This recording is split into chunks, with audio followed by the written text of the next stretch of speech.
Bonjour et bienvenue dans Milkshaker, le podcast qui agite les idées reçues sur l'allaitement. Je suis Charlotte Bergerot-Palisco, la maman d'un petit garçon de 4 ans, et dans la vie je suis ostéopathe spécialisée en périnatalité.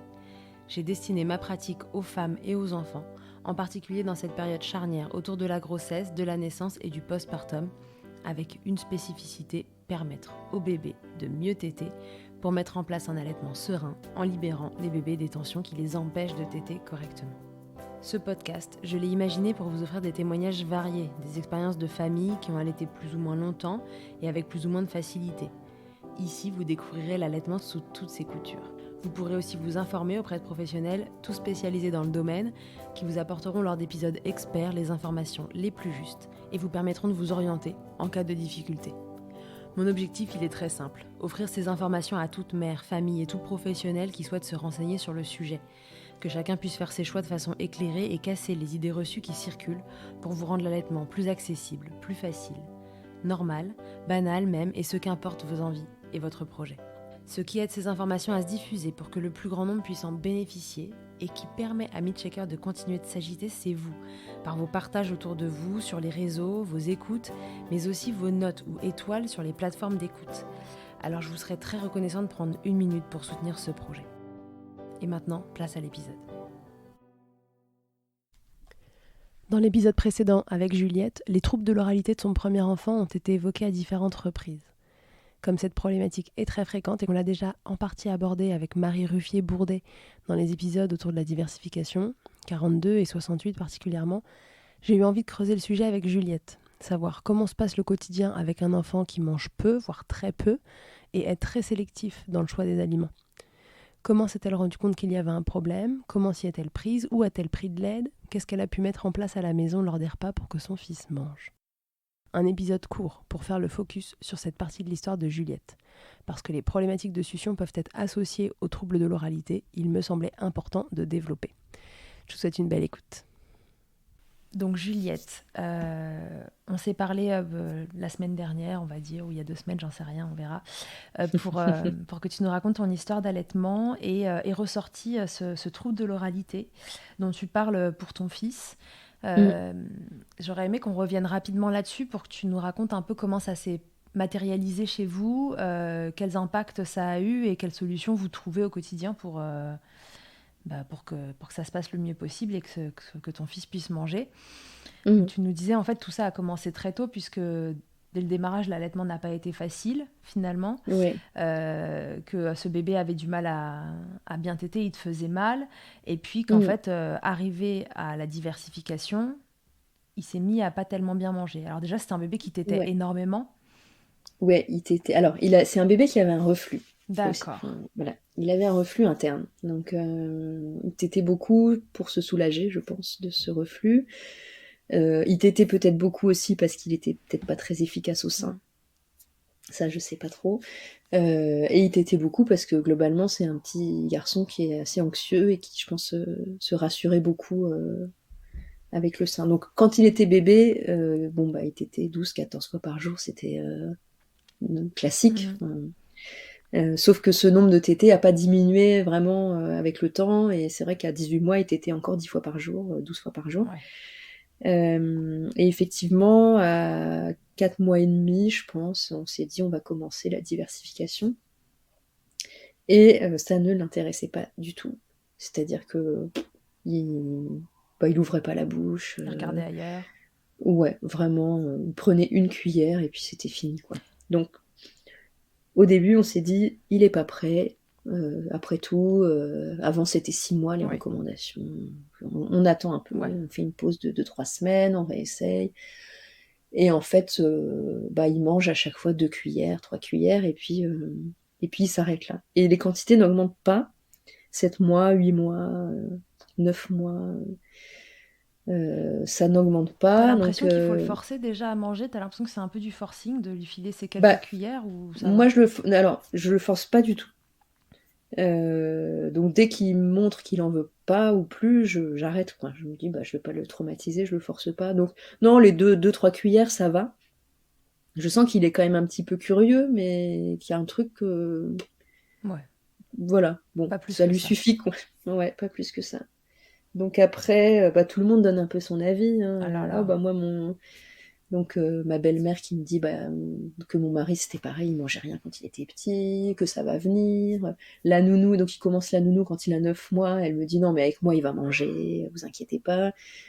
En fait, il mange pas non plus avec la nounou, peut-être un peu plus à certains repas, mais vraiment. Et puis on commence à être suivi à l'hôpital parce que sa courbe est vraiment pas terrible du tout. Donc on fait les examens pour vérifier qu'il n'y a pas de soucis Ouais. physiques. Bien sûr, de Il n'y a croissance. rien. Ouais. Et puis on me dit que c'est à cause de l'allaitement, qu'il est tellement accro au sein qu'en fait la nourriture solide ne l'intéresse pas. Oui, alors qu'en fait, même au sein, s'il tète autant, c'est qu'il prend juste ce qu'il faut, quoi. Mais Ouais. En fait c'est ça. Il est un peu en mode survie. On se dit avec mon mari, en fait il prend vraiment ce qu'il lui faut pour se maintenir. Enfin ouais, ouais. voilà, genre le minimum quoi. Euh, et, euh, et à 18 mois, donc j'arrête d'allaiter parce qu'à force de. Voilà, que les médecins me disent que c'est à cause de l'allaitement, je finis par craquer et en me disant ok, on va bien voir, ça se trouve ils ont raison. Et en fait, ça change rien. Et voilà, et en fait, après c'est une espèce d'errance pendant très longtemps où en fait on comprend pas, on se dit c'est juste c'est pas son truc. Mm. Donc on essaye tout, toutes les textures, tous les machins, enfin, Oui, parce que du voilà. coup, à 18 mois, il est toujours avec ses cuillères de purée, ses quelques cuillères de purée, ou vous êtes passé à des morceaux? On est passé à des morceaux, on a essayé, même petit, on a essayé la DME. Enfin, en fait, on a un peu Ouais, tout tout, essayé. tout essayé, quoi. Ouais. Et donc, à 18 mois, je pense qu'il mange plus ou moins comme nous. Mhm. Enfin, on lui met en tout cas dans son assiette, voilà. Mais il picore, quoi. Et puis, il sort de table. Enfin, Ouais, donc c'est pas tellement un truc où il veut pas goûter, où il y a des textures qui l'emmerdent franchement, etc. C'est plutôt que peu importe ce qu'on lui propose, les quantités vont être très il y a plusieurs petites. choses. Ouais. Il y a plusieurs choses. Alors après, les troubles de l'oralité, c'est très variable Ouais, d'un enfant à l'autre. Chez nous, il y a plusieurs choses. Il y a les quantités. ouais. Donc effectivement, un appétit de moineau. Il Mhm. mange voilà, très peu. Certaines textures qui lui posent vraiment problème, D'accord, comme. c'est-à-dire qu'il est comme la viande, par exemple, Ouais. où en fait il met en bouche, il dit c'est bon, il mâche et il recrache. Ah, En fait, il est pas capable d'avaler certaines textures. d'accord. La pomme, par exemple, c'est pareil. Il croque une pomme Mhm. et il va la recracher. D'accord, Et c'est pas le goût qui le gêne, en fait, c'est la texture. d'accord, Il est très sensible à la chaleur, donc souvent c'est trop chaud pour lui. Alors d'accord. que nous, on goûte et en fait, on trouve que c'est tiède. Mhm. Et lui, ça le brûle. Euh, D'accord. voilà. Quand il était petit, il adorait les trucs très qui avaient énormément de goût. Donc, il mangeait des trucs indiens. Il mangeait du chocolat noir, il buvait de l'eau gazeuse. Enfin, il avait des goûts, voilà. Ouais. Aujourd'hui, c'est plus du tout le cas. Mais on trouvait ça un peu étrange aussi. Il avait plein de petites particularités comme ça où on se disait c'est quand même, enfin voilà, c'est bizarre. Et en fait, c'est les réseaux sociaux qui m'ont encore une fois, enfin voilà, qui sont capables du meilleur comme du pire. Mais effectivement, un jour je suis tombée sur un post, je sais pas comment, mais qui parlait de troubles de l'oralité alimentaire. Et c'était il y a pas si longtemps que ça. Mhm. C'était il y a peut-être un an, je sais pas. Et je me suis dit tiens, Ouais. c'est quoi ce truc? Voilà, j'ai creusé et c'est là où je me suis rendu compte qu'il cochait en Ouais, fait toutes les toutes les cases, cases. ouais. Ouais. Et là, ça m'a soulagée parce que je me suis dit ok, ça y est, on a mis un mot sur le truc, on va pouvoir essayer de mettre en place des solutions. J'ai compris pas mal de comportements qui sont pas liés à la nourriture, mais qui rentrent en fait, Mhm. qui sont assez typiques, c'est-à-dire que tout petit, il voulait pas toucher, même maintenant, hein, le sable par exemple, ça le Ouais. gêne. Quand il était petit, quand on le mettait sur de la pelouse, Mhm. il pouvait pas toucher, donc il marchait, mais comme il Un rampait petit sur chat. ses coudes et ses genoux pour pas que ses mains et ses pieds touchent la Oui, pelouse. parce Enfin qu'en voilà, fait, il a la vraiment. sensibilité est affectée pas que dans la bouche. Mm. Exactement. En fait, il a vraiment une hypersensorialité, enfin, je sais pas Sensibilité, comment, voilà, sensorialité, ouais. Mm. sensibilité sensorielle qui touche l'odorat, même le bruit. Enfin voilà, globalement, il est sensible Mm. Ok. à fond. Donc Vous avez pu mettre voilà. des Donc, choses en place après que tu découvres ça? ouais, du coup, j'ai acheté des bouquins d'une orthophoniste Mhm. qui a sorti des petits guides pratiques. On a fait pas mal d'exercices, notamment de patouille. Ouais. Je lui ai acheté du slime, par exemple.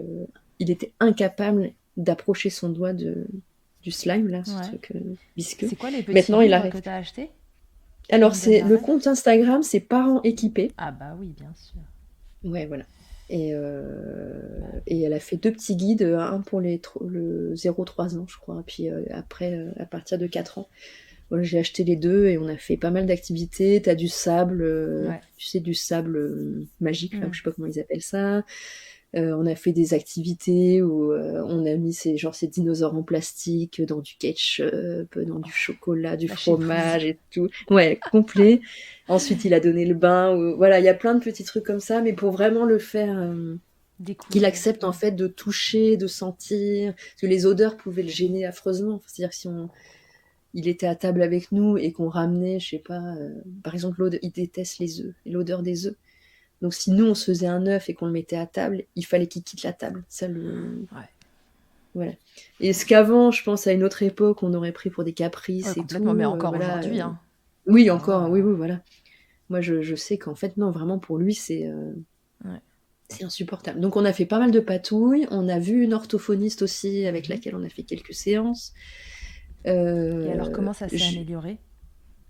Alors, je je sais pas ce qui a aidé, mais en tout cas, un petit peu à la fois, il a accepté de goûter des nouveaux trucs. Ouais. Là où avant, ça aurait pas été Euh, possible. ouais, pendant très longtemps, il voulait plus goûter de nouvelles Ouais. choses. Des choses qu'il aimait avant, il voulait plus y toucher. Enfin, il y a aussi des périodes, c'est un peu les montagnes russes. Mm. Des fois, il fait des gros progrès, puis des fois, En fonction de comment il il va, de s'il est rechute. fatigué et tout ça aussi, hein, bien Exactement. sûr. Ouais. En fait, on est sur des troubles de la sensibilité, sensorialité, donc du coup, imaginez-vous que tout ça, c'est de l'information neurologique, en fait, qui est un peu erronée, perturbée. Donc si Mm. vous êtes fatigué, enfin, voilà, enfin, tous les seuils de déclenchement, ça baisse, quoi. Ouais, exactement. Donc là, typiquement, il vient d'avoir une semaine de grippe. Et Ouais, là, il n'y a rien à ah faire, ouais, quoi. bah là on est en rechute totale. Il veut rien manger ou que des gâteaux. Enfin voilà. Mais du coup, moi, je suis aussi dans un lâcher prise total par rapport à ça. C'est-à-dire qu'il mange un peu ce qu'il veut. J'ai renoncé à lui faire des trucs équilibrés en fait. Oui, il faut qu'il mange. Faut qu'il mange, voilà. Donc je lui fais ses aliments copains, ce qu'on appelle Ouais. les aliments copains. Donc c'est les trucs. Pendant un moment, c'était des knackis. Donc il mangeait des knackis tous les jours. Franchement, mais Ça marchait je pas suis les passée. saucisses du boucher. C'était des Non, knackis. Bah oui. c'était les knackis. Ouais, ouais. Ah bah si ça a pas la même forme ou la même couleur ou Ah voilà, bah ouais, c'est ça pas marche possible. pas. Ouais. Les pâtes. Les pâtes, ça marche. Et Les voilà. frites, ça marche, non? Alors non, les Ah frites non. c'est très récent. Il a mangé ses premières frites cet été. Ah, c'est vrai. Ah. Ouais. Ah ouais, ouais, ouais, ouais, parce que moi je me disais les nuggets, enfin tu sais, je sais pas les trucs que tous les Oui, en enfants aiment général, bien. les trucs, on appelle ça les textures croustilles fondantes, tu vois, ça croustille et après c'est facile à Ouais, déglutir. En bah général, ça ouais, marche bien dans les troubles de l'oralité. les frites, non, c'est assez récent et encore il en mange trois quoi. Ouais, d'accord. On est toujours sur des petites quantités. Mais du coup, il grignote beaucoup. Enfin, mais c'est un deuil. C'est un deuil. C'est peut-être un grand mot, mais voilà, quand j'étais enceinte, je me disais, mon fils, je vais lui faire des trucs, des petits légumes, maison, du Hmm. bio. Il va manger super équilibré, tout ça. Et puis en fait, voilà. Bah ouais. Il adore les biscuits Milka au chocolat blanc, gaufrette, là. Bah du coup, il en mange.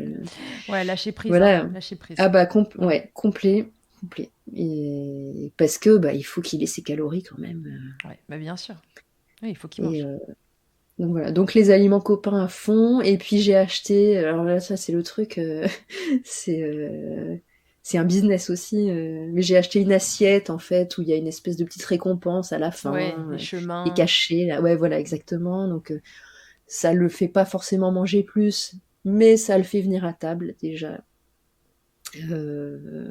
Ça lui donne envie de venir à table Hmm. parce qu'il sait qu'il va avoir sa petite surprise et c'est déjà pas mal parce que c'est aussi une bataille pour le faire pour qu'il vienne à table Bah en oui, bien fait, hein. sûr, c'est pas un moment Ouais, agréable pour lui, ouais.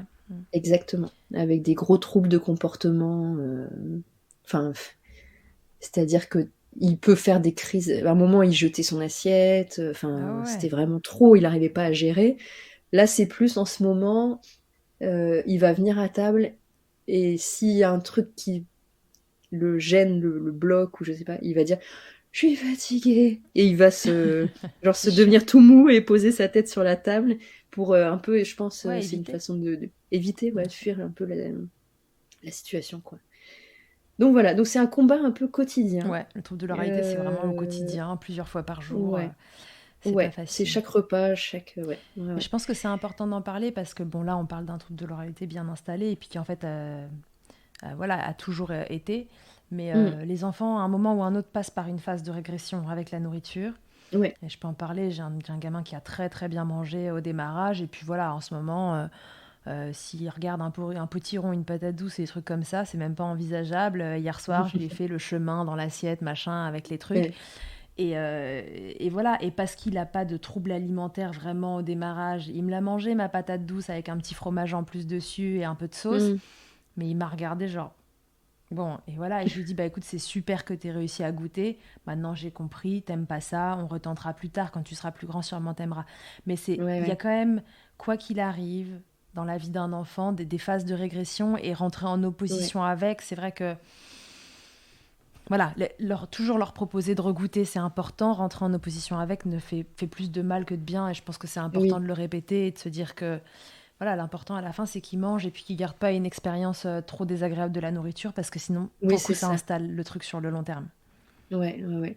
Et nous, ce qu'on a pas mal fait aussi, c'est que on force jamais à goûter. Mm. En fait, les orthophonistes disent goûter, c'est la dernière étape. Ouais, Et voilà. Et avant, il y a, mais il y a plein d'étapes qui sont, quand je dis ça à des gens qui sont pas concernés, ils me regardent, genre, mais, oh là là, c'est n'importe quoi. Mais en l'occurrence, chez nous, ça marche bien. La première étape, c'est d'accepter que l'aliment soit présent à table. déjà, ouais. Voilà. Puis qu'il soit présent dans l'assiette. Mm. De le regarder, De le regarder, de le toucher avec un couvert mm. ou un instrument, peu Le toucher importe. avec le doigt, Puis le toucher avec le doigt, le sentir, le sentir, lui faire un bisou, le croquer sans le manger. le voilà, pouvoir recracher. Mm. Voilà, proposer toujours. Nous, c'est toujours si voilà, si tu veux le mettre dans la bouche et que vraiment ça te gêne, tu craches, c'est pas Ouais, grave. Voilà. Et la dernière étape, c'est vraiment de goûter et éventuellement d'avaler. Voilà. Mais, et on peut être sur des. J'ai aussi consulté une ergothérapeute, Ergomom, qui oui, est bah aussi bien assez sûr. connue, voilà, qui disait en fait, quand on veut faire goûter un enfant, souvent on propose des petits morceaux, mais qui sont presque déjà trop gros. Et en fait, la première étape, c'est vraiment une miette. Mm. Mais c'est presque comme de la désensibilisation Ouais, qu'on peut faire avec une allergie, où en fait, on va prendre une goutte tous les jours, ouais, voilà. Et en fait, c'est une sorte de désensibilisation à la nourriture. ouais. Et ça marche bien avec mon fils en tout cas. Pour Je qu'il pense que goûte. déjà ça enlève la pression. Oui, c'est Ça ça. enlève la Faut enlever la pression, il faut que tu pression, goûtes. bien sûr. Voilà. Oui, parce que Et goûter, si vous aimez pas, je sais pas moi, qu'est-ce qui est dégueulasse, les choux de Bruxelles. Si vous aimez pas les choux de ouais, Bruxelles et qu'on vous demande d'en manger trois d'un coup, ou si on vous demande de ouais. prendre un quart, parce que quand même ceux-là ils sont bons, allez, essaye, goûte, c'est pas pareil. Mm. Voilà. Et voilà. Mais du coup, nous, je pense que le fait de diminuer ce stress et de lui dire, voilà, il y a pas d'obligation, mais juste, voilà, essaye. Puis on fait ça sous forme de jeu et Mm. tout. Ça demande Il y une a, il y a patience des, à toute épreuve, hein. Ouais, mais c'est dur en plus. Enfin, peut-être aussi c'est le fait qu'on soit en France, mais la nourriture c'est quand même un truc Important. un peu ça, ouais, c'est sacré, voilà. Et puis bah t'as envie que ton enfant mange parce que forcément tu te dis t'as envie qu'ils soient en bonne santé, enfin c'est important qu'ils grandissent et tout. Ouais, Et donc il y a ouais c'est hyper stressant et c'est vrai que des fois on s'énerve, on est humain, hein, bien mais sûr.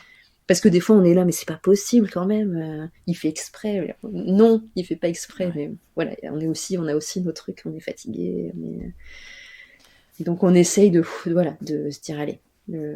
Et moi, j'ai lâché prise. Des fois, il me dit, je veux manger avec un dessin animé. Je sais qu'il faut pas. Mais parfois, c'est la seule façon pour Ouais. lui de manger, parce que ça le coupe, en fait, de Ouais. ses sensations. Mm. Penser à autre Et bah, chose. il va me finir son assiette. Mm. Donc, je sais, voilà, les parents. qui sont pas concernés vont se dire, oh là là, mon Dieu, mais quelle mauvaise mère. Non, Mais voilà, il met son dessin animé, il termine son assiette, je me dis, bon, bah, au moins, il a mangé, quoi. ah oui, moi hier soir, sa patate douce, il l'a mangée en faisant un Lego en même temps, hein. Bah Ouais, oui, bah parce que ouais. sinon, il me l'aurait même pas goûté. Ouais. En fait, c'est ça, c'est se couper un petit peu de... Défocusé. Ouais, ouais. Donc du coup, si j'ai une dernière question, est-ce que c'était un bébé qui mettait des choses à la bouche en général ou qui investiguait Euh, pas trop sa bouche, tu vois? Bah, il mettait un peu... Alors, pas autant que ma fille. Ouais, Là, pareil, j'ai la comparaison maintenant. Mais il mettait quand même un peu à la bouche. C'était vraiment plus... pas l'alimentaire. ouais, l'alimentaire, pas tellement. Ouais, Mais il mettait des jouets quand il faisait ses dents, d'accord. etc. Et voilà, c'est pas forcément un signe. Ça peut... je lisais, parce que du coup, je suis sur un groupe Facebook de parents voilà, qui ont des enfants avec des troubles de l'oralité. Ça peut aller très très loin. Ah Il y a ouais. des enfants qui sont sondés, Ouais. voilà, qui sont nourris que par sonde, parce que vraiment, ils peuvent rien mettre dans la bouche. Et là, il y a une maman qui disait, moi, mon fils, il a une hyposensibilité. Et donc, à l'inverse, lui, il mettait tout dans la bouche. Parce qu'il avait besoin, il sentait Ouais, rien, en d'aller fait. chercher les sensations. Voilà. Et donc, un médecin lui avait dit, bah non, il n'a pas de trouble de l'oralité, il met dans la bouche. Mais en fait, si, c'est juste qu'il y a, voilà, il y a plein de formes Ouais. différentes. Ouais. Pour aller plus loin sur le sujet, je vous conseille d'écouter ou de réécouter l'épisode 25 avec Marie Ruffier-Bourdet, donc Ergomems dont Juliette vient de vous parler, où on avait parlé hypersensibilité et allaitement. Et puis après, on avait fait des épisodes avec Marie aussi sur la diversification. Je crois que c'est autour du 42, quelque chose comme ça. Enfin, vous retrouverez. Et puis d'autres sur Mon bébé ne veut pas être diversifié. Enfin, un autre sur Mon bébé ne veut pas être diversifié, où il y a déjà quelques tips. Et puis je pense que là, ce sera l'occasion peut-être de demander je sais plus son prénom, à parents équipés. Bah oui, j'ai un trou aussi. Je pense que ce C'est sera qu'on connaît les pseudos, ouais, du coup, mais je bah, pense j'ai que ce son livre sera... là en plus. C'est Marie Ah, c'est Marie. Poirette. Ah, c'est Marie Voilà, aussi. ouais, j'ai son bouquin là. Ce sera Juste peut-être là. l'occasion de demander à l'autre Marie, On le voit pas. qui est orthophoniste, et c'est quand même pas tout à fait le même métier, donc il y aura des subtilités. Ouais. Et je pense que ce sera l'occasion de lui demander ces quelques tips à elle pour démarrer quand on voit que notre bébé présente des signes comme ça. Ouais. Pour pas s'enliser dedans, parce que plus on consulte tôt, plus vite ça se résout. Ouais. Et toi, en tout cas, tu as consulté finalement relativement tardivement, hein, mais il y a quand même plein de choses qui évoluent et c'est super.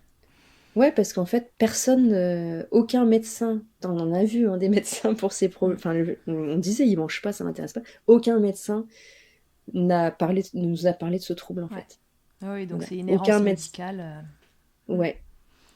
Et j'avais vu une première consultante en allaitement pour mon fils quand il avait 6 mois. Je l'ai revu il y a pas longtemps, et je lui ai dit, en fait, on était passé à côté de ça. Et elle m'a dit, c'est vrai que maintenant, à l'époque, en fait, c'était il y a 4 ans, peut-être que c'était moins, on en parlait beaucoup moins. Et elle m'a dit, c'est vrai que maintenant, j'y pense beaucoup plus facilement quand on vient me consulter pour des difficultés d'allaitement, en fait, voilà, c'est aussi une possibilité. Ouais. Ok. Bon, merci beaucoup de nous avoir raconté ça. Je voulais faire un petit focus là-dessus parce que on en parle, mais sinon c'est un mot très abstrait, trouble de l'oralité, et voilà, c'était cool d'avoir ton expérience là-dessus pour avoir des signes qui ne sont que ceux que ton fils a présentés, et les troubles de l'oralité sont un panel extrêmement large de choses qui peuvent se passer, donc mais c'est intéressant de s'y pencher. Ouais, écoute, si ça peut aider, je suis sûre que ça aidera. Ouais. Merci beaucoup Juliette d'avoir raconté ça aussi, et puis à très bientôt. À bientôt, merci. Merci d'avoir écouté cet épisode. S'il t'a plu, je te rappelle que tu peux t'abonner, noter sur ta plateforme d'écoute préférée et faire voyager ce podcast pour que l'information circule au maximum. Et si toi aussi ton histoire vaut le coup d'être entendue, que tu as envie de réagir à l'un des thèmes abordés dans le podcast avec ton expérience, tu as la possibilité de me laisser un vocal de maximum 5 minutes pour me raconter ton histoire ou un épisode marquant de ton allaitement. C'est très simple, tu te rends sur mon site internet milkshaker.fr, tu cliques sur le lien qui s'affiche pour témoigner, et peut-être que tu t'entendras bientôt dans un épisode. Toujours sur milkshaker.fr, tu retrouveras tous les épisodes enregistrés depuis 2020. Ils sont là pour t'apporter toujours plus d'informations et de transmissions autour de l'allaitement maternel. Enfin, si tu me cherches en tant qu'ostéopathe, pour toi ou pour ton bébé, tu peux me retrouver à Suresnes, dans les Hauts-de-Seine, au centre IG4U que j'ai créé en 2020. Tu y trouveras aussi une équipe de thérapeutes spécialisés dans la prise en charge de la femme et de l'enfant. Pour plus d'infos, rendez-vous sur le site ig4u.com, IG ça s'écrit YGY, et sur Doctolib pour la prise de rendez-vous. On se quitte en musique avec Emma et son titre Blinded, écrit et composé en collaboration avec Nemen. Je te dis à très vite pour un nouvel épisode, mais d'ici là, à tous, n'oubliez pas, prenez soin de vous, milcheckez autant que vous le voudrez et bousculons ensemble les idées reçues sur l'allaitement maternel.